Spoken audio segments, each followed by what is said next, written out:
राधे राधे दोस्तों, मैं विश्वजीत। आज मैं आपके सामने कक्षा 5वीं पाठ चौथा रामधारी सिंह दिनकर जी का लिखा हुआ हम बालक नामक कविता के बारे में पढ़ेंगे, समझेंगे। उसके बाद इसका अच्छी तरह से विश्लेषण करेंगे। तो उसके पहले, कविता पढ़ने से पहले मैं रामधारी सिंह दिनकर जी के बारे में कुछ बताना चाहूँगा।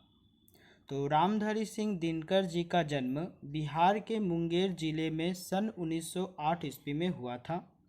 इन्होंने बीए की परीक्षा उत्तीर्ण की और हाई स्कूल के प्रधानाध्यापक बन गए और साथ ही साथ अन्य कई सरकारी पदों पर भी हिंदी के सलाहकार के रूप में अपना योगदान दिया। रामधारी सिंह दिनकर जी के कविता में हमें संवेदनाशील और विचार का बड़ा सुंदर समन्वय दिखाई देता है।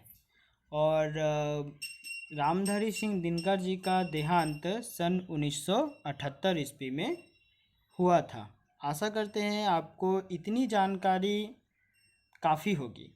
तो चलिए इसका हम कविता को पढ़ेंगे और समझेंगे। हम बालक रामधारी सिंह दिनकर। पहले हम कविता को पूरी अच्छी तरह से पढ़ेंगे, उसके बाद लाइन बाय लाइन आपको समझाएंगे। हम प्रभात की नई किरण है, हम दीन के आलोक नवल, हम नवीन भारत के सैनिक, धीर वीर गंभीर अचल। हम प्रहरी ऊंचे हिमगिरी के, सुरभि स्वर्ग की लेते हैं, हम है शांति दूत धरनी के, छाँव सभी को देते हैं। वीर प्रशु माँ की आँखों के, हम नवीन उजियाले हैं, गंगा यमुना हिंद महासागर के हम रखवाले हैं। हम है सिवा प्राप्त रोटियाँ, भले घास की खाएंगे, मगर किसी जुल्म के आगे मस्तक नहीं झुकाएंगे। बहुत अच्छा लिखा हुआ है और अगर आप इसे 3-4 बार पढ़ेंगे तो अपने आप सभी शब्दों का अर्थ निकल कर आ जाएगा। तो लाइन बाय लाइन चलते हैं। हम प्रभात की नई किरण है। प्रभात का मतलब होता है सवेरा। हम दिन के आलोक नवल। आलोक का मतलब होता है प्रकाश, नवल का मतलब होता है नवीन। आलोक का मतलब प्रकाश, नवल का मतलब होता है नवीन। तो लेखक कहते हैं हम प्रभात की नई किरण है। प्रभात का मतलब सवेरा। हम दिन के आलोक नवल। आलोक का मतलब होता है प्रकाश और नवल का मतलब होता है नवीन। तो लेखक हम बोलने से तात्पर्य है बालक। तो हम प्रभात की नई किरण है मतलब बालक प्रभात की नई किरण है। हम दिन के आलोक नवल है। हम प्रकाश हैं, हम नवीन है। किसका? दिन का। हम नवीन भारत के सैनिक, धीर वीर गंभीर अचल है। हम नवीन है भारत के सैनिक। नवीन का मतलब होता है नया। तो हम भारत के नए सैनिक हैं। कैसे सैनिक हैं? धीर है, वीर है, गंभीर है और अचल है।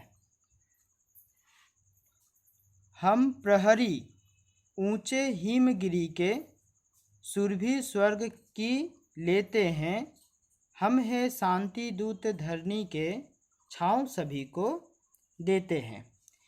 हम प्रहरी ऊंचे हिमगिरी। प्रहरी का मतलब होता है पहरेदार, पहरेदार।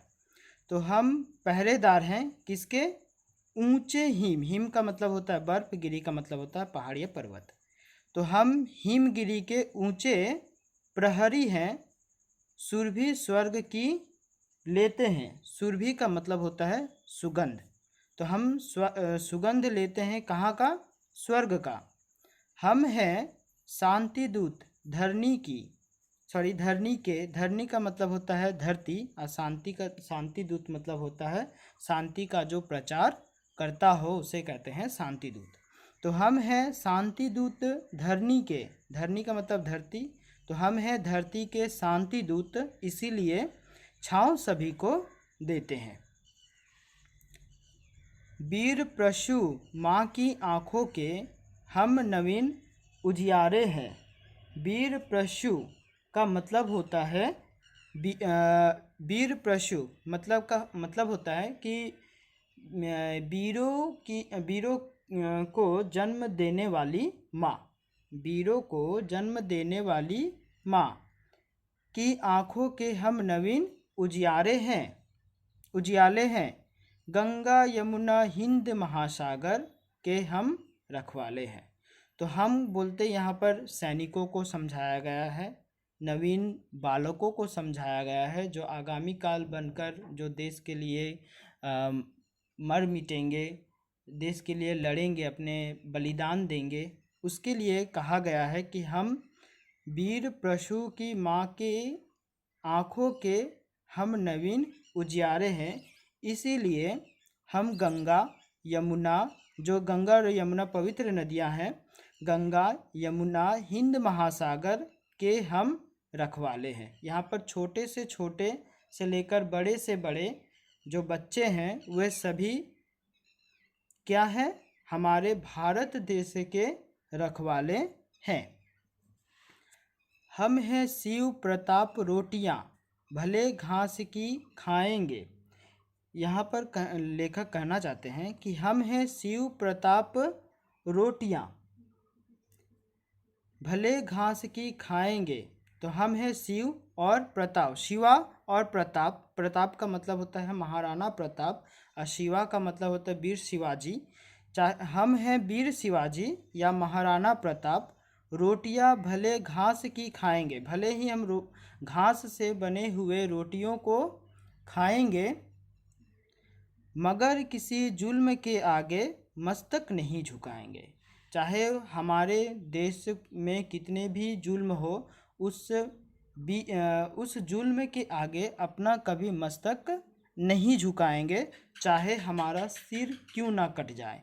हम कभी भी उस अत्याचारी, उस जो देशद्रोही है, जो अत्याचार करते रहते हैं, उन लोगों के सामने हम अपना मस्तक कभी नहीं झुकाएंगे। इसीलिए अंत में लेखक कहते हैं, मगर किसी जुल्म के आगे मस्तक नहीं झुकाएंगे, चाहे हम क्यों नहीं, भले घास से बने रोटियां क्यों ना खाएं, हम कभी भी अपना मस्तिष्क कभी भी जुल्म के आगे नहीं झुकाएंगे।